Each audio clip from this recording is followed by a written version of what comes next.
ইরানের ওপর ইসরায়েল ও তাদের সহযোগী যুক্তরাষ্ট্রে চাপিয়ে দেওয়া অসম যুদ্ধের মধ্যে নতুন করে হামলা চালিয়েছে তেহরান। সংঘাতের 16তম দিন রোববার 15 মার্চ ইহুদিবাদী ভূখণ্ডটি লক্ষ্য করে ব্যাপক হামলা দাবি করেছে ইরান।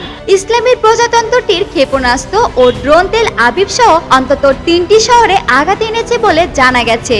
এ হামলায় মধ্য ইসরায়েলে 2 জন আহত হয়েছেন। এছাড়া দখল করা পশ্চিম তীরে আরো 3 ইসরায়েলি আহত হয়েছেন। তবে তাদের আহতের মাত্রা সম্পর্কে তাৎক্ষণিকভাবে কোনো বিস্তারিত তথ্য জানানো হয়নি। দ্য টাইমস অফ ইরানের প্রতিবেদনে মার্গেন ডেভিড অ্যাডম উদ্ধারকারী সংস্থার বরাত দিয়ে বলা হয়েছে, ইসরায়েলে ইরানের ব্যালিস্টিক ক্ষেপণাস্ত্র হামলায় 50 বছর বয়সী 2 ব্যক্তি আহত হয়েছেন। প্রতিবেদনে আরো বলা হয়েছে, একটি ক্লাস্টার বোমা বহনকারী ক্ষেপণাস্ত্র থেকে দেশটির দক্ষিণতম শহর ইলাত ও মধ্যাঞ্চল জুড়ে উপবোমা বা সাবমিউনিশন ছড়িয়ে পড়ে। এর আগে ইলাতের স্থানীয় কর্তৃপক্ষের বরাত দিয়ে জানানো হয়, ক্লাস্টার বোমাযুক্ত একটি ইরান ব্যালিস্টিক ক্ষেপণাস্ত্র শহরের আকাশে প্রতিরক্ষার ব্যবস্থার মাধ্যমে ভূপাতিত করা হয়েছে।